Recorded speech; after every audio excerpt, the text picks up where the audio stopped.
Vamos ler o capítulo 6, e o assunto é o mais conhecido desse capítulo.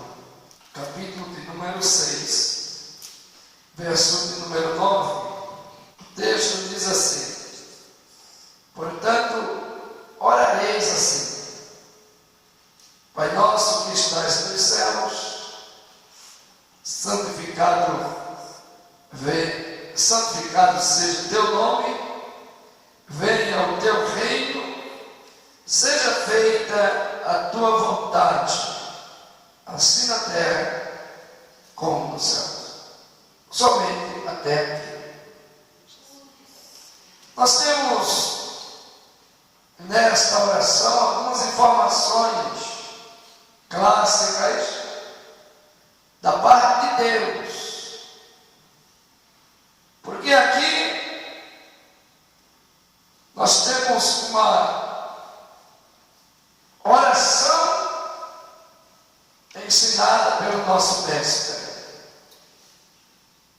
E a partir de então nós temos aqui, nesses poucos trechos lidos, duas informações importantes. Primeiro, quando ele diz: santificado seja o teu nome. Interessante entender as maneiras que o povo acha que está santificando o nome de Deus. E uma certa vez perguntaram a um missionário muito conhecido qual é o verdadeiro nome de Deus. E o rapaz, muito inteligente, disse: depende da língua do país onde você se encontra. E aquele moço disse: quando eu sou americano, eu digo my God. Quando eu sou brasileiro, eu digo meu Deus. Quando eu sou judeu, eu chamo ele de Yahvé. Exatamente porque isso independe da nossa língua. E depende da nossa linguagem. Então, santificar o nome de Deus não é traduzir o nome de Deus. Em primeiro lugar, o nome de Deus, ele não foi revelado a homem algum, da maneira que Deus verdadeiramente se chama. O que nós temos na nossa Escritura é um subterfúgio literário que vem definir o nome de alguém que provavelmente segue-se a lógica do sexo masculino. Ou seria, o Deus de Abraão, de Isaac e de Jacó, ele é conhecido pelos seus atributos e não pelos seus nomes ou pelo seu nome original. Nós temos aqui, amados, nós vamos falar sobre a segunda parte do texto que foi lido, sobre a vontade de Deus, mas nós temos aqui, no livro de Êxodo, capítulo de número 6, e o versículo de número 3. Vou começar o texto do verso 2. Êxodo é o segundo livro da Bíblia, depois de Gênesis. Amém?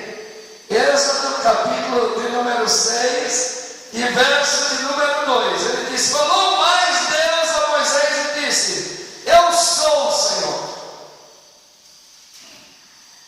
Eu apareci a Abraão, a Isaac e a Jacó como Deus Todo-Poderoso.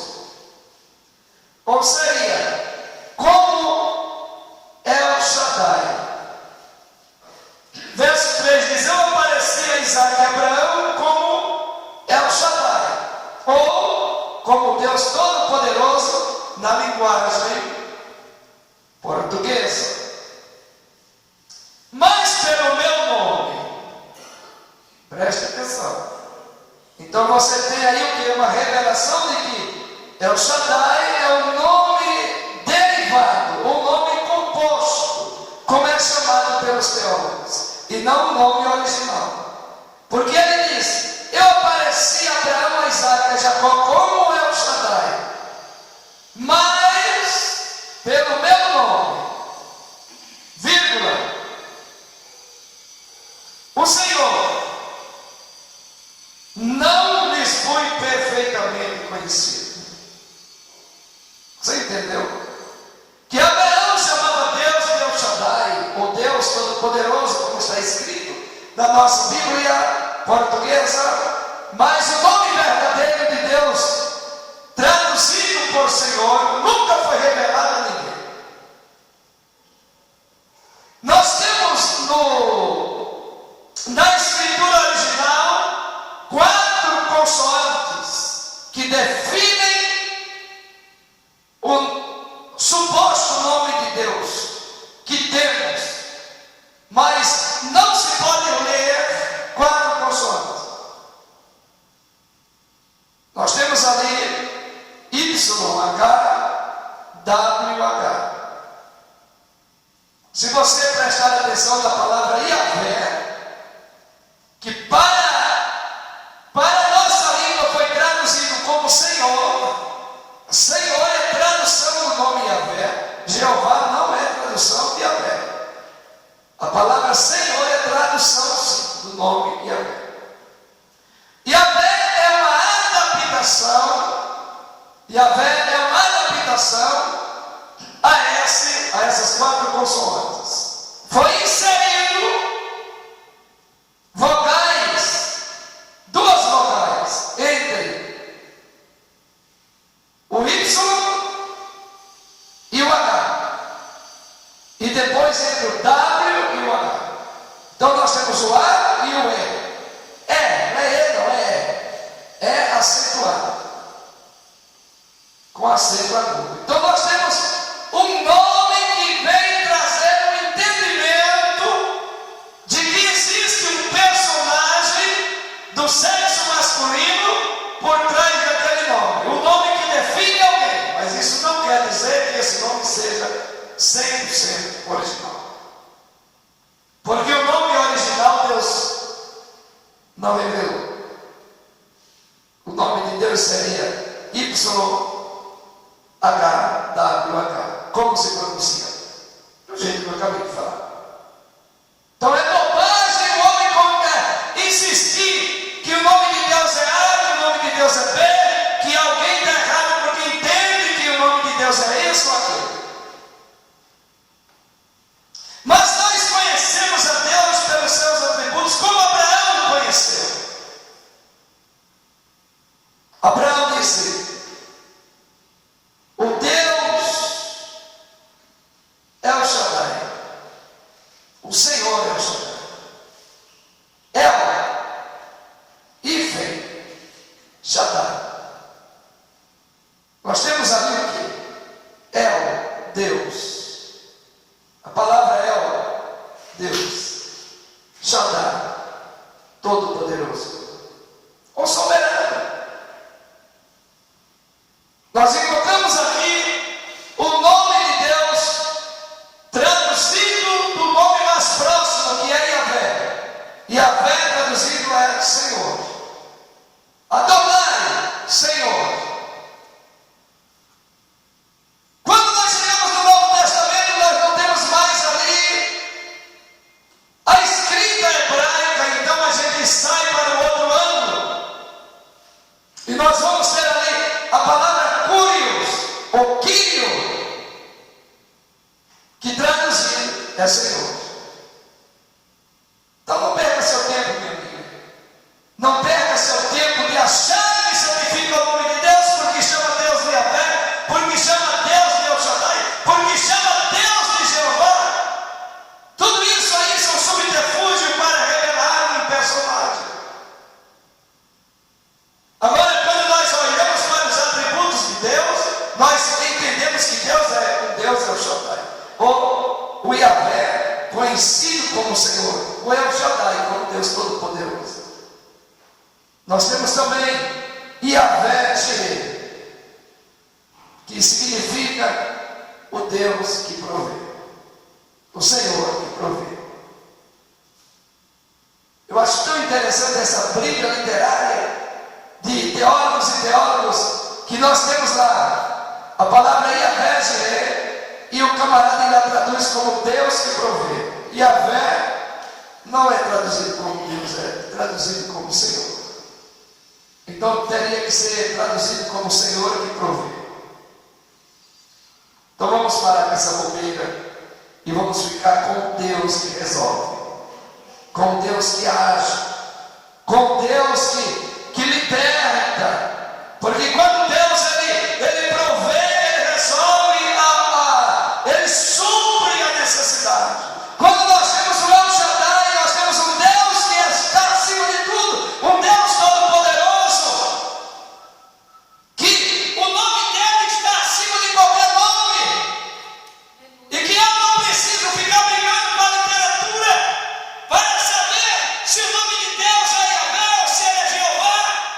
Agora, vamos imaginar que eu seja um camarada intelectual e que eu saiba transliterar, porque o nome de Jeová é uma transliteração e não uma tradução, ou seria uma segunda adaptação à leitura, ao sistema literário, e vai se distanciando do original. Mas vamos imaginar que eu seja um camarada intelectual que eu pego uma Bíblia hebraica e uma Bíblia grega, ou seria Antigo e Novo Testamento, e eu saiba transliterar para a minha língua, mas eu seja um cidadão adúltero, enganador, um cidadão que come no paga, um cidadão que calunia, que suspeita mal, que fala mau testemunho. Então eu pergunto para você: eu posso passar o dia inteiro chamando Deus de Jeová ou Deus de Yahvé, mas se eu tiver um mau testemunho, eu não estaria santificando o nome de Deus. Então, quando eu santifico o nome de Deus, quando eu obedeço a palavra de Deus, quando eu tenho Deus como meu Senhor, e está esse Senhor sobre não a Ele, sobre todas as coisas. Não coloco Ele em segundo plano, mas eu ponho Ele em primeiro lugar na minha vida. Glória a Deus, aleluia. Vamos ao livro de Isaías 42:8. Vamos observar isso aí. Eu fico revoltado quando eu vejo pessoas idiotas tentar deturpar a palavra santificação e trazer a ideia de que eu possa ser o que eu queira ser, mas o importante é chamar Deus de Jeová e achar que estou santificando o nome de Deus. Ele diz assim: eu sou o Senhor e este é o meu nome. Isaías 42:8. Quer conhecer o nome de Deus? Quer aprender a transliterar a linguagem? Quer tentar traduzir o original? Não perca seu tempo com isso. Mas ame a Deus como o Senhor de sua vida. Porque a palavra Senhor, ela vai definir algo importante.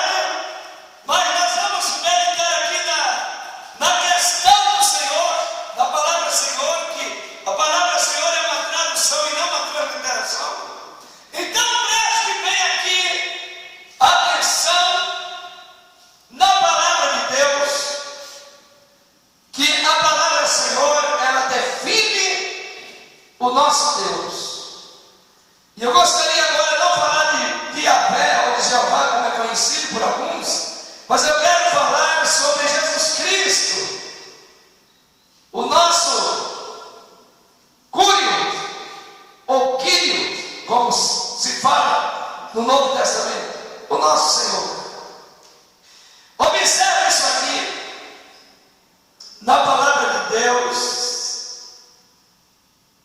nós temos aqui, a partir do versículo de número 8, quando ele diz, então, Pedro, cheio do Espírito Santo, disse, principais dos povos e anciãos de Israel, visto que hoje somos interrogados acerca do benefício feito a um homem enfermo, de modo como fora curado, seja conhecido de todos vós e de todo o povo de Israel, que em nome de Jesus Cristo, o Nazareno, a quem vós crucificastes, a quem Deus ressuscitou dos mortos, e em nome desse que estação diante de vós.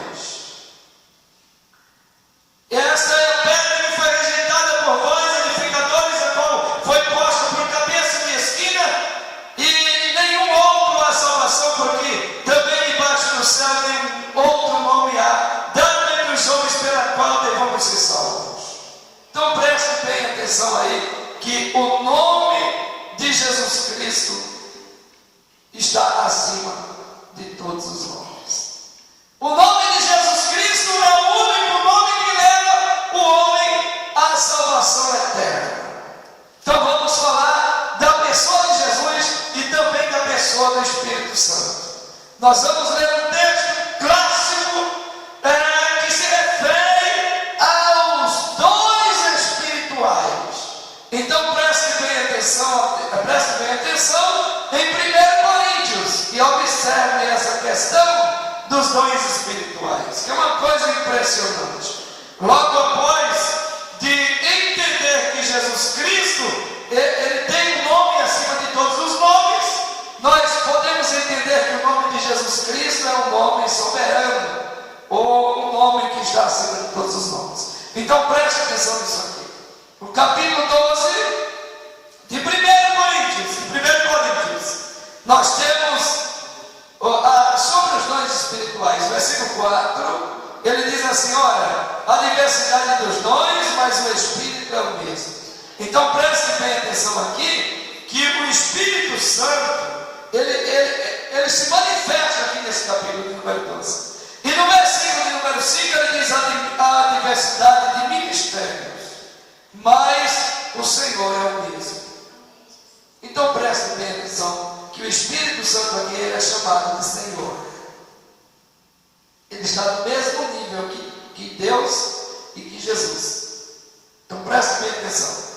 E no versículo de número 6 ele diz a diversidade de operação, mas o mesmo Deus opera tudo em todos. No verso de número 6 aqui, o texto chama o Espírito de Deus. Você entendeu? Então, essa revelação, amado, só quem entende que tem o Espírito de Deus na vida.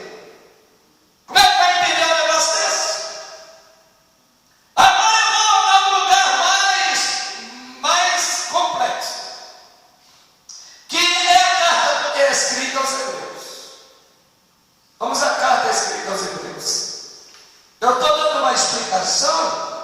Essa explicação, ela é uma explicação rápida, só para você entender que não existe diferença entre nomes e nomes, né? O nome de Deus, o nome de Cristo e o nome do Espírito Santo, que foi dado ao Espírito de Deus, né? Então vamos à carta escrita aos Hebreus. Capítulo de número 1. Capítulo de número 1. Nós temos aqui, a partir do verso 1, diz assim, havendo Deus antigamente falado de muitas maneiras, muitas vezes, de muita maneira, aos pais pelos profetas, e a nós nos falou, nesses últimos dias, pelo Filho, a quem constituiu o herdeiro de tudo, por quem é feito também o mundo, por quem fez também o mundo.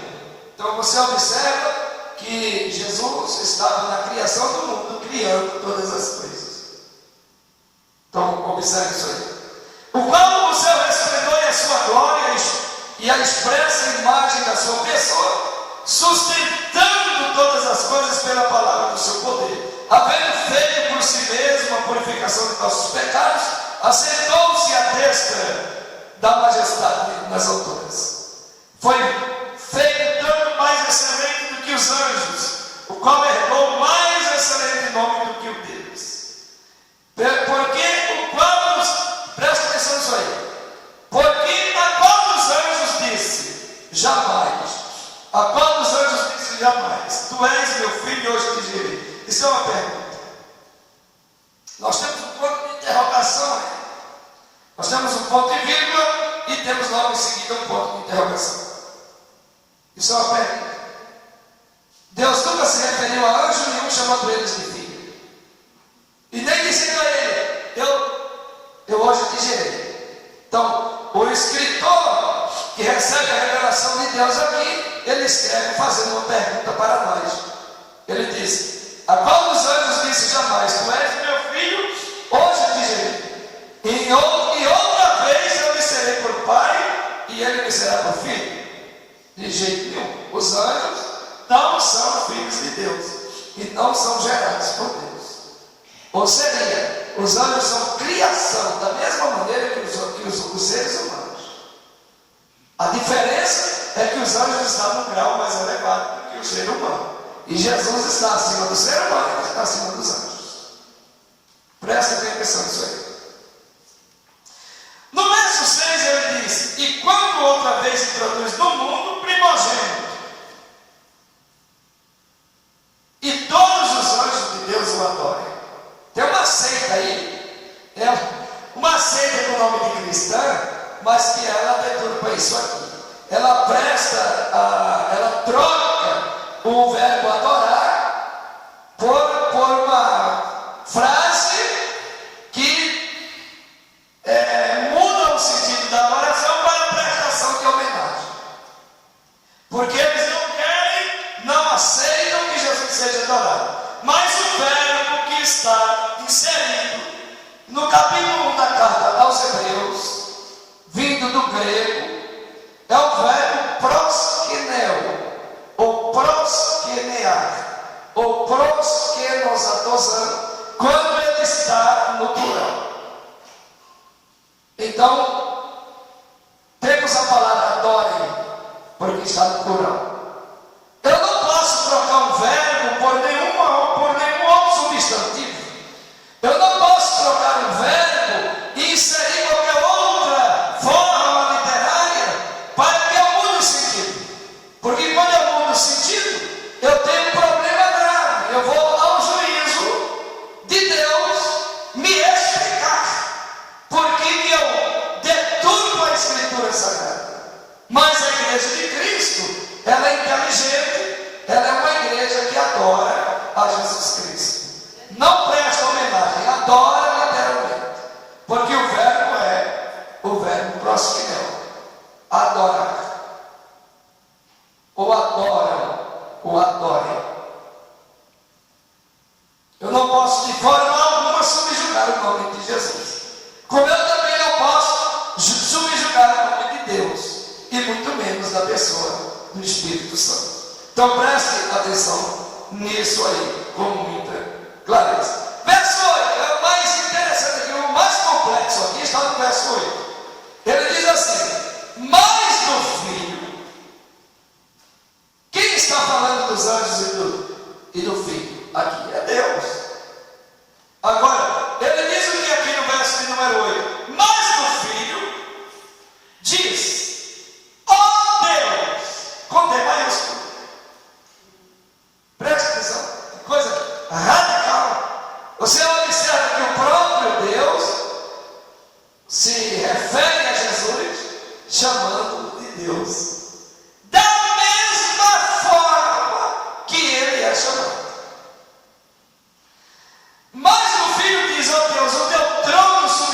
pelos séculos dos séculos.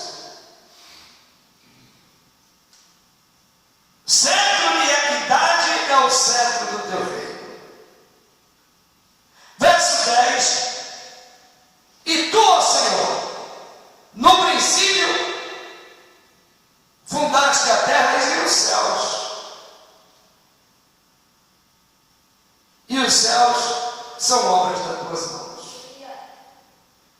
Gente, camarada se enrola com isso aqui, se for bobo. Se ele não tiver a orientação do Espírito Santo, eu não é. Então, quando eu adoro a Cristo, eu adoro a Deus, ao Pai, ao Senhor Yahvé, ao Cristo, ao Pai e ao Espírito Santo.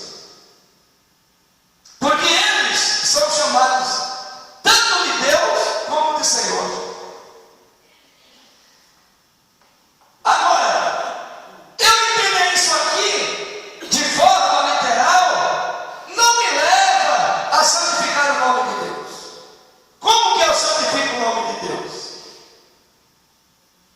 Obedecendo, adorando, amando, sendo exemplo para minha família, exemplo para minha igreja, exemplo para os meus vizinhos. E quando alguém se referir a mim, vai dizer: olha, aquele rapaz é um homem de Deus. Aquela mulher é uma mulher serva do Senhor, obediente, serva fiel, exemplo de mãe, exemplo de pai. Isso é santificar o nome de Deus, meu irmão. Não é ficar chamando Deus de Jeová, não é ficar chamando Deus de Yahvé, de Adonai. Tem uma seita nova aí que chega na igreja e sauda a igreja com a paz do Yoshua, Hamashia. Para que isso? Eu sou brasileiro, gente. Eu sou brasileiro 2 vezes. Né? Além de brasileiro, pernambucano. Eu vou ficar tentando falar em Yeshua. Para que isso?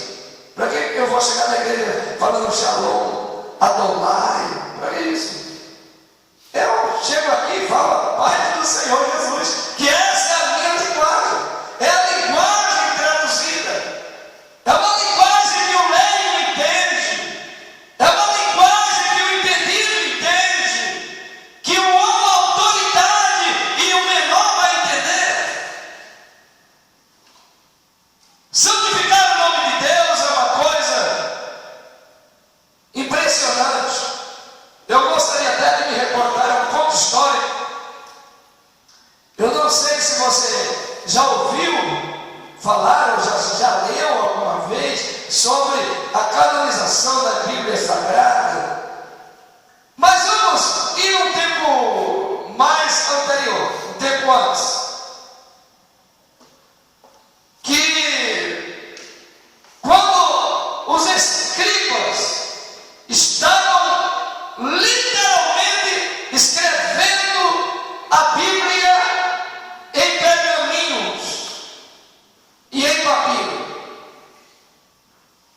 Logo depois que a Bíblia ela foi revelada pelo Espírito de Deus aos profetas. Eu só vou comentar isso aqui só para você ter uma ideia do cuidado de um escriba e de um judeu verdadeiro a se referir ao nome de Deus. Ele começa a escrever a Bíblia Sagrada. Vamos imaginar que ele estivesse aqui no começo. E ele escreve com uma pena, um tinteiro. E ele está ali escrevendo. No princípio, criou Elohim os céus e a terra.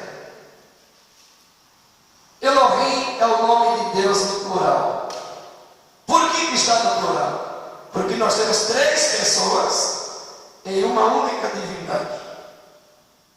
A palavra Elohim ela não vai significar no capítulo 1 de Gênesis deuses, mas vai vai significar Deus, uma única divindade, revelada por três pessoas: Pai, Filho e Espírito Santo. E eles começam a escrever, e todas as vezes que ele escreve o nome de Deus, ele olha para a caneta, para a pena, o destro escritor. Ele olha para a pena e se levanta do lugar e diz a ela: nunca mais você vai escrever o nome de Deus. Quebra ela e joga no lixo. Pega outra pena e continua escrevendo. Todas as vezes que ele escreve a palavra Yahvé ou Eloá, Eloá é o nome dele no singular, no manuscrito antigo. Todas as vezes que ele escreve o nome de Deus, ele levanta-se do lugar, olha para a pena e diz a ela: nunca mais você vai escrever o nome de Deus. Então, você já deu para imaginar quantas penas eles quebraram, eles jogaram fora ao escrever o livro sagrado? Porque eles não se acham dignos de escrever com a mesma pena duas vezes o nome de Deus. Vamos aqui aos homens ocidentais. Vamos falar de nós. Nós contamos piadas, irmãos, com o nome de Deus. Nós brincamos com o nome de Deus. Contamos anedotas. Falamos de piadas cristãs, colocando o nome de Deus no meio das piadas. E nós temos alguns homens que, ao escrever o nome de Deus em uma folha, joga a pena fora para não pecar contra o nome de Deus.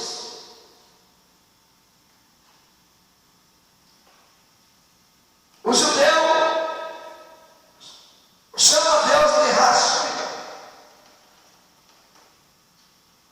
para não pronunciar o nome Yahvé. O que significa Hashem? O nome. Então, todas as vezes que ele vai pronunciar, eles falam Hashem. O nome. O nome dele. Ele nunca pronuncia o nome de Deus. Ele nunca diz o Deus Yahvé.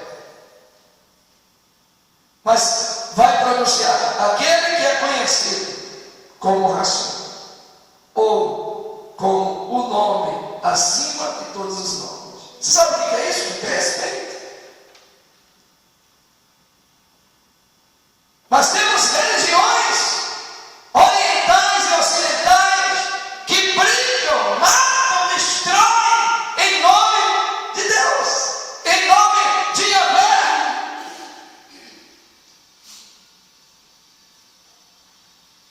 Esse é o primeiro ponto do texto que lemos. Só temos aqui 10 minutos agora para falar do segundo ponto. É porque o primeiro ponto é muito complexo, gente.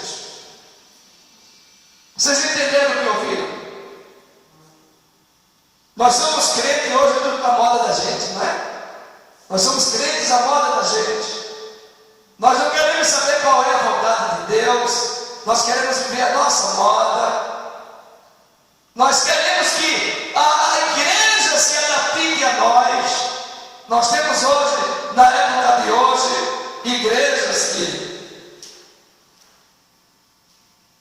os crentes continuam crentes na igreja e continuam se tatuando, outros colocando piercing aqui e acolá, raspando o cabelo na lateral, ficando um lado só da cabeça do cabelo. Uma igreja que um colega nosso veio aqui um dia desse cantar, um grupo veio cantar, foi a última vez que eu via. Tinha uma moça no grupo cantando, com uma roupa mais tão apertada. que eu fiquei ali atrás pedindo graça ao Senhor. E cabelo loiro, pintado, acho que a pincel, a metade da cabeça raspada. E eu fiquei olhando ali e pensando comigo, até que ponto chega o cristão da época de hoje? Não se importa com o nome de Deus, não se importa com o altar e nem com o testemunho que deve ser dado. Liguei para o meu amigo e disse: o senhor pode vir esse ano para um grupo de jovem, a nossa igreja, no aniversário do grupo de jovem? Ele disse para mim: eu preciso olhar na minha agenda, porque nos sábados agora nós fazemos baladas.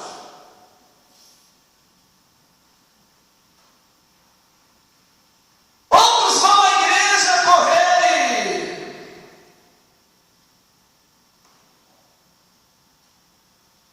Como é que chama aquele negócio que os meninos descem a rua montado nele? Skate. Não deixa o filho em casa para a igreja com skate debaixo do braço. E alguém vem me dizer que é uma revelação que recebeu de Deus e criou uma igreja com o nome de bola de neve, porque Deus revelou, porque Deus disse. E outras igrejas que estão surgindo hoje, e eu estou falando de igrejas pseudo-cristãs. Pseudo-cristãs. Então eu fico imaginando como é que uma jovem, ela escreve o nome de um namorado no braço ou nas costas, e depois o namoro acaba e ela tem que se explicar para o próximo namorado. A podridão chegou no lugar onde Daniel informou. Ele disse: quando o pecado assumiu o lugar santo, e o lugar santo seria esse aqui. Quando Daniel ele falou de lugar santo, ele se refere também à nação de Israel, porque a nação de Israel é o centro do coração de Deus, é onde Jesus vai estabelecer o trono. Ele vai se sentar no trono de Davi, no Monte das Oliveiras, para reger e julgar as nações. Cristo, o Senhor. Mas nós temos também o lugar santo, igreja, casa de Deus, comunhão,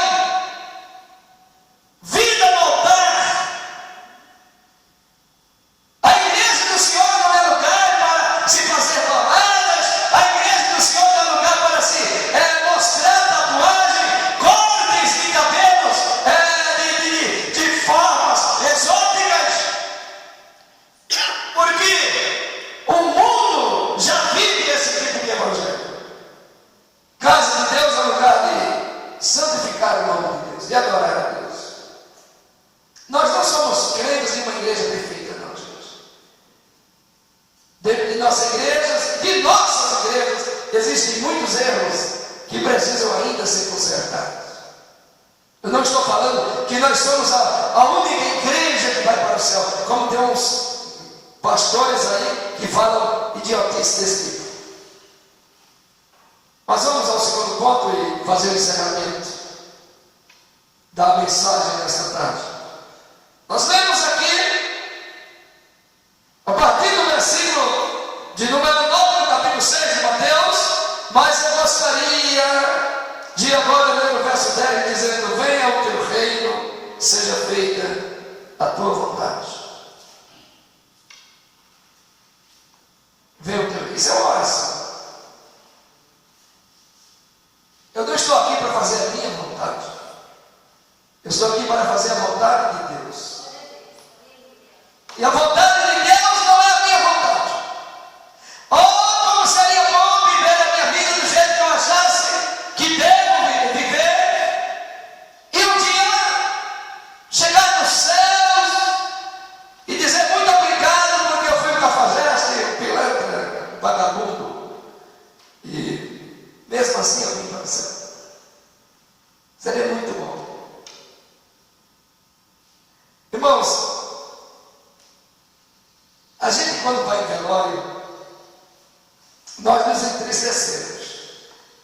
pela perda de nossos irmãos. Mas tem velórios que nós vamos e a gente se entristece duas vezes. Primeiro, pela perda. E segundo, porque sabemos que aquela pessoa não foi se encontrar com Jesus. Isso é uma coisa pior que a gente pode ter, esse tipo de sentimento. Nós não vamos chegar e pregar abertamente isso em um velório. Fazer feito um certo pregador que foi fazer um velório e na beira do caixão disse: este que aqui jaz no caixão morreu sem Deus, sem paz, sem salvação. Os filhos do cara deu um cacete no pastor. E bem empregado, que ele tinha que falar besteira na beira do caixão. Não é verdade? Nós não podemos. É por isso que nós damos mensagens neutras. Quando nós estamos em volta de um caixão. Exatamente por quê, amados? Porque nós temos compromisso de também ganhar as pessoas que estão em volta ali. E que eles não venham achar a coisa mais ridícula da vida de um ministro não saber se expressar no momento de tamanha dor. Então, o respeito ali está em primeiro lugar.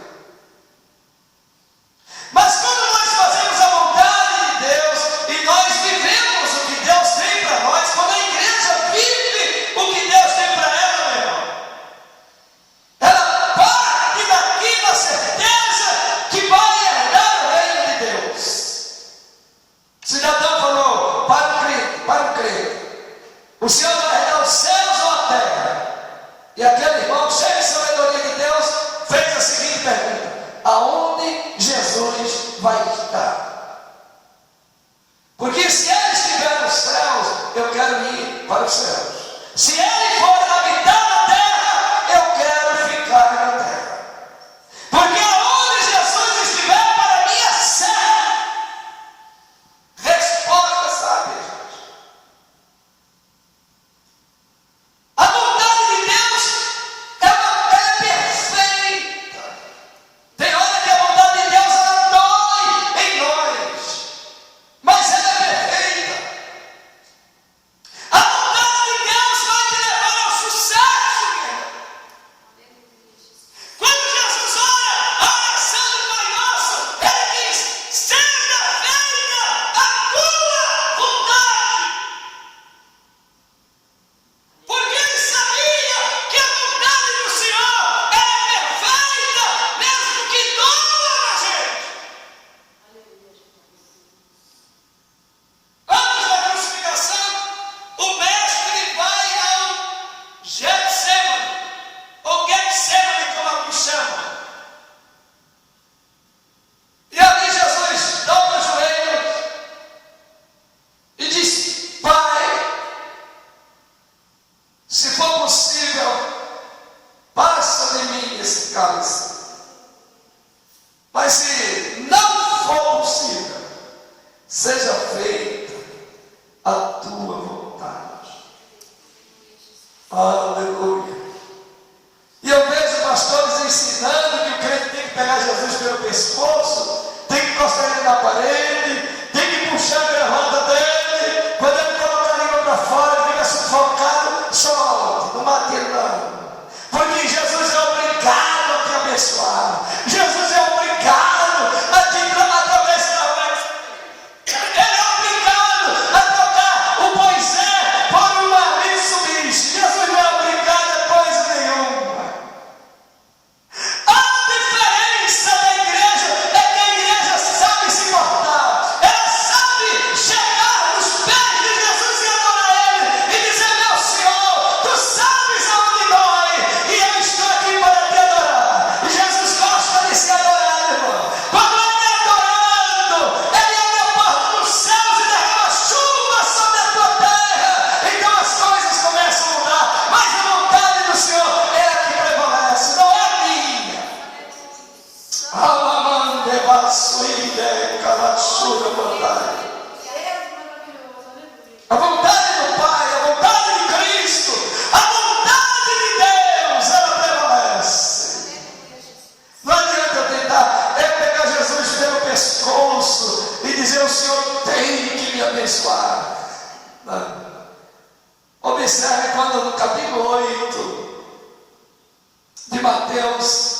Jesus se encontra com o leproso.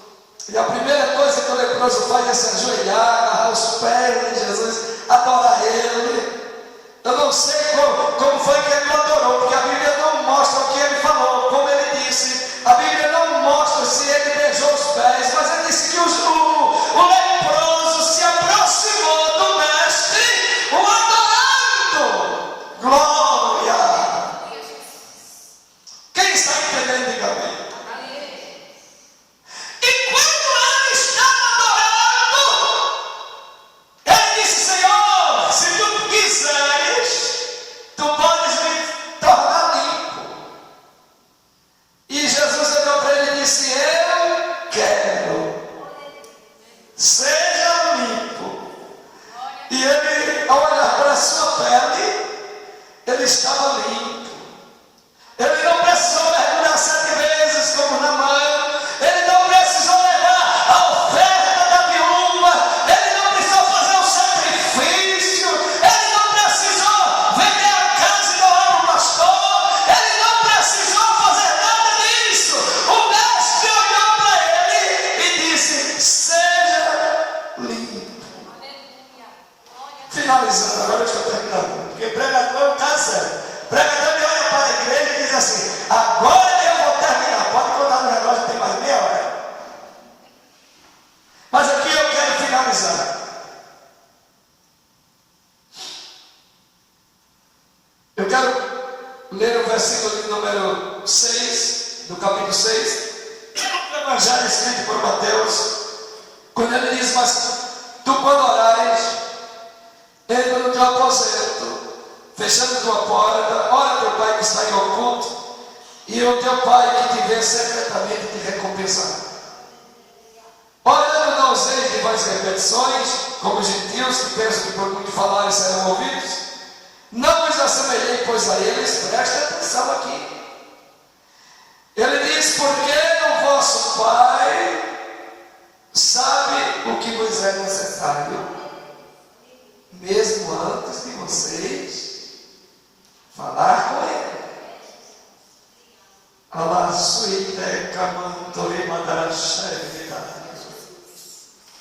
Está entendendo? Tu estás entendendo? Quando tu vai orar, deixa teu relatório.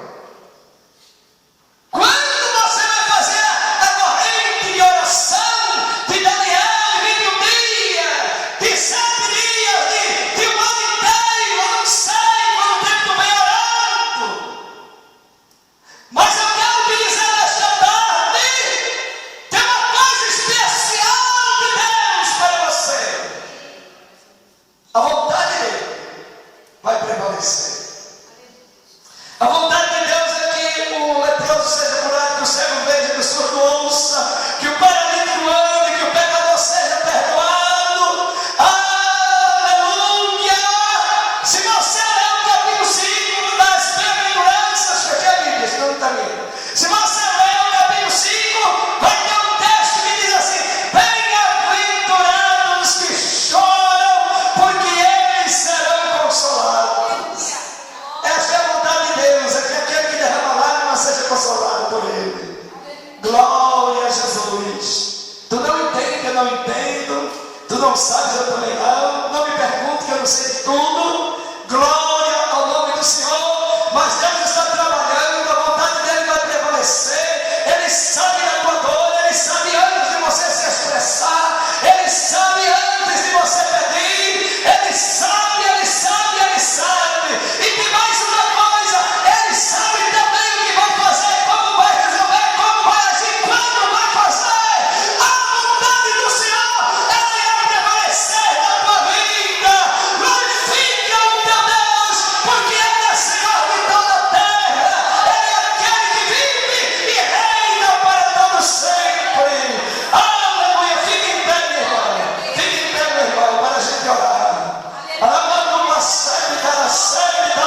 Audio Jungle.